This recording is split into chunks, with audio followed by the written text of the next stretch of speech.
Good evening friends. आज की update कुछ इस प्रकार से। आज हम बात करेंगे भारत और पाकिस्तान के बीच संबंधों की।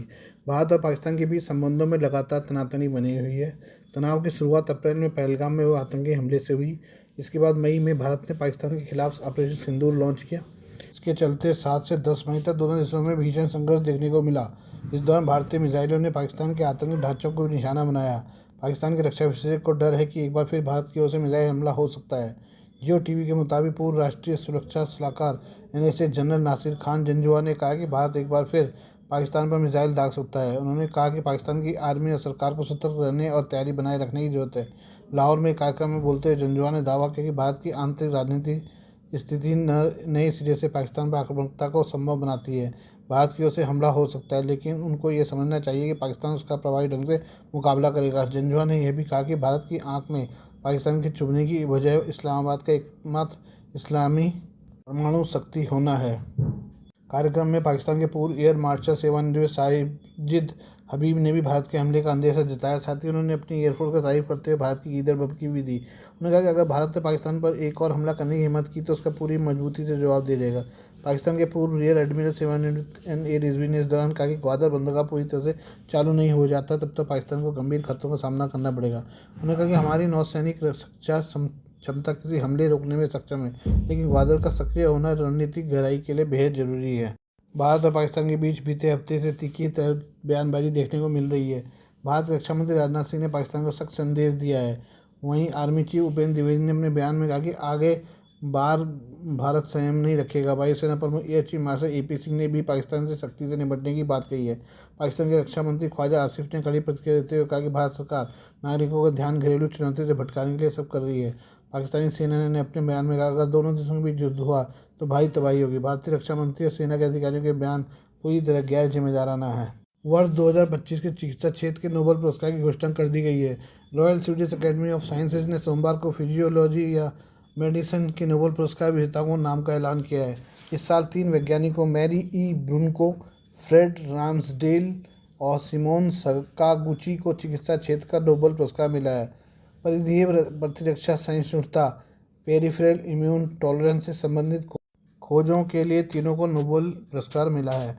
चिकित्सा के क्षेत्र में दिए जाने वाले नोबेल पुरस्कार को आधिकारिक तौर पर फिजियोलॉजी या मेडिसिन का नोबेल पुरस्कार कहा जाता है। यह सम्मान 1901 से 2024 के बीच 115 बार 229 नोबेल पुरस्कार विजेताओं को प्रदान किया जा चुका है। पिछले साल का पुरस्कार अमेरिकी नागरिक विक्टर एम्ब्रोस और गैरी रूकुम को सूक्ष्म RNA राइबोन्यूक्लिक एसिड की खोज के लिए दिया गया था। मंगलवार को भौतिकी, बुधवार को रसायन विज्ञान और बृहस्पतिवार को साहित्य के नोबेल पुरस्कारों के विजेताओं की घोषणा की जाएगी।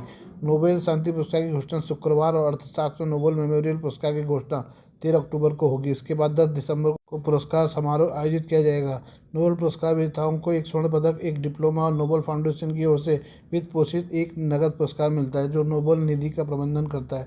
इस वर्ष का पुरस्कार 11 मिलियन स्वीडिश क्रोनर $1.2 मिलियन का है। नोबेल पुरस्कार विजेताओं को रातों रात प्रसिद्धि मिलने का मौका भी देता है। नोबेल पुरस्कार स्वीडिश इंजीनियर और उद्योगपति अल्फ्रेड नोबेल की वसीयत द्वारा स्थापित सबसे प्रतिष्ठित अंतर्राष्ट्रीय पुरस्कारों का एक समूह है, जिन्हें डायनामाइट की खोज के लिए जाना जाता है। अपने 1895 की वसीयत में नोबेल ने अपनी संपत्ति का बड़ा हिस्सा उन वार्षिक पुरस्कारों के लिए छोड़ दिया था।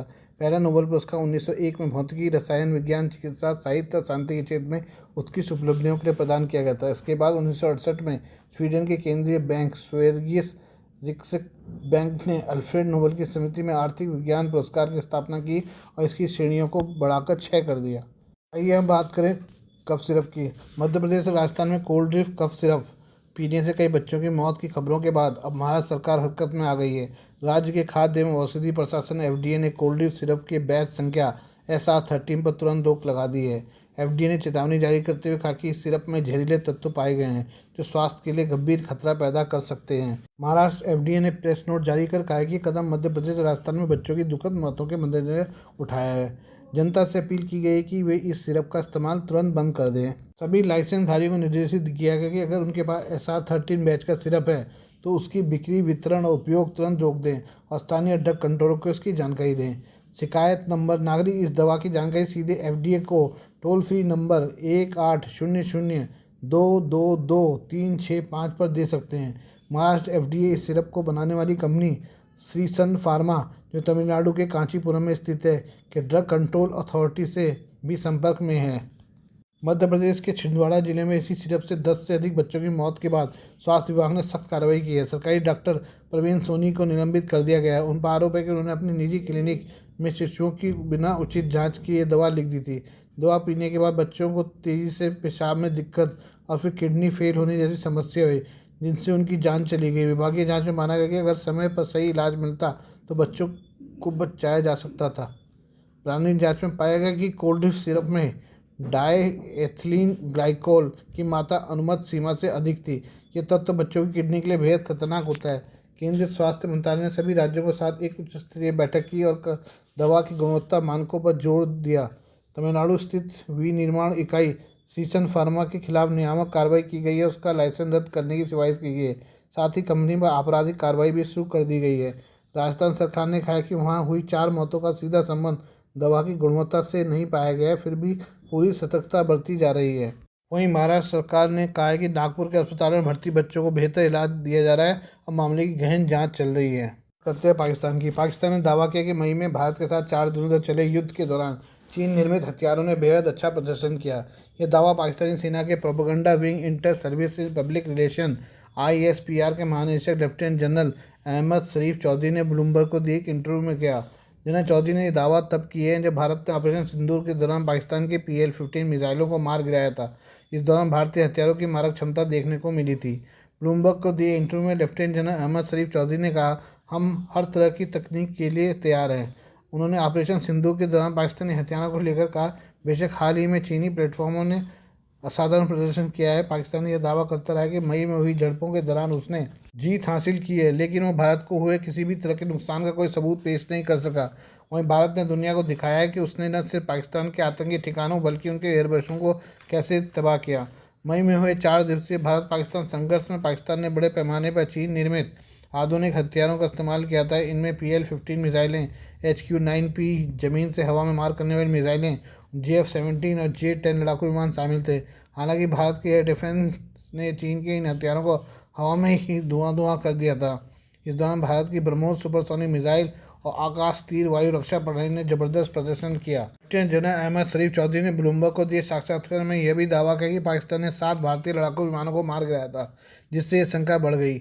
उन्हें यह भी कहा कि भारत ने भी किसी भी पाकिस्तानी विमान को नहीं गिराया। हालांकि पाकिस्तान आज तक एक भी भारतीय विमान को मार गिराने का सबूत पेश नहीं कर सका। वहीं भारत ने पाकिस्तान की बर्बादी की कहानी को पूरी दुनिया के सामने सबूतों के साथ रखा है। पिछले महीने ही भारतीय वायुसेना प्रमुख जनरल AP सिंह ने ऑपरेशन सिंदूर के दौरान पाकिस्तान को हुए नुकसान की पहली बार स्पष्ट तस्वीर पेश करते हुए कहा था कि भारत ने मई में हुए शत्रुता के दौरान अमेरिका निर्मित F-16 और चीनी JF-17 सहित 8 से 10 पाकिस्तानी लड़ाकू विमानों को नष्ट कर दिया था। वायुसेना प्रमुख ने भारतीय विमानों के नष्ट होने के दावे को खारिज करते हुए इन्हें पाकिस्तान की मनोहर कहानियां बताया। वायुसेना प्रमुख ने यह भी कहा कि भारत ने हवा में एक निगरानी विमान को भी मार गिराया था। आइए बात करें भारत की इंडियन फार्मेसी की। अमेरिका की 140 साल पुरानी दवा कंपनी एली लिली ने सोमवार को ऐलान किया कि वो भारत में $1 बिलियन करीब 8,800 करोड़ रुपए का निवेश करेगी। यह निवेश हैदराबाद में होगा। आने वाले कुछ सालों में नई मैन्युफैक्चरिंग यूनिट और क्वालिटी फैसिलिटी के लिए किया जाएगा। कंपनी का यह कदम ऐसे समय में आया है जब ट्रंप फार्मा सेक्टर पर टैरिफ बम गिराने की तैयारी में हैं। फार्मा सेक्टर पर अमेरिकी राष्ट्रपति डोनाल्ड ट्रंप के 100% टैरिफ बम का असर दिखने लगा है। अमेरिकी कंपनियां देश छोड़कर विदेशों का रुख करने लगी हैं, जिसका सीधा फायदा भारत को हो सकता है। दरअसल अमेरिका की बड़ी दवा कंपनियों में शुमार एली लिली ने सोमवार को ऐलान किया कि वो भारत में $1 बिलियन करीब 8,800 करोड़ रुपए का निवेश करने जा रही है।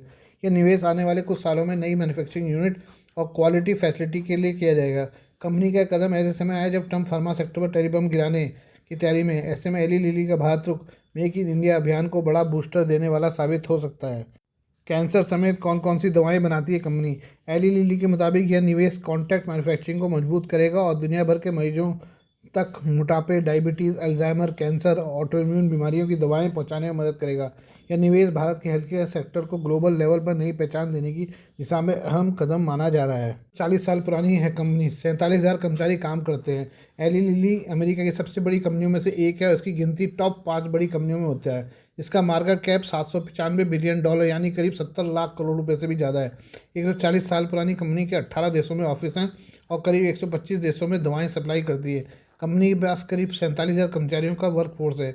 कंपनी को भाया इंडियन टैलेंट और मजबूत इंफ्रास्ट्रक्चर। एली नीली ने कहा है कि भारत में निवेश करने का फैसला देश की कुशल टैलेंट, मजबूत इंफ्रास्ट्रक्चर और सरकार की बिजनेस फ्रेंडली नीतियों पर भरोसे को दिखाता है। कंपनी भारत को अपने वैश्विक हेल्थ केयर नेटवर्क का बड़ा केंद्र बनाना चाहती है।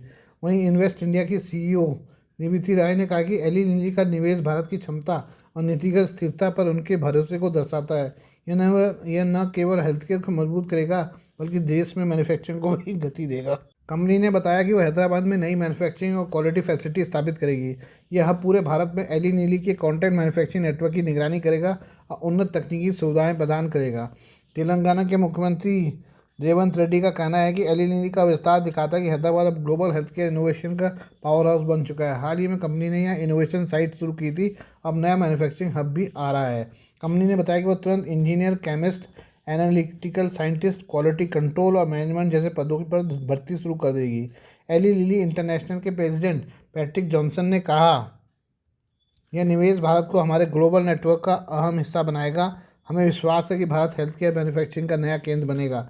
ट्रंप की नीतियों के बीच अमेरिकी कंपनियों का भारत में बढ़ता निवेश साफ इशारा देता है कि दुनिया की नज़र अब भारत को फार्मा हब के रूप में देख रही है। Please do like, share and subscribe this channel of my news, views and analysis by Prakash.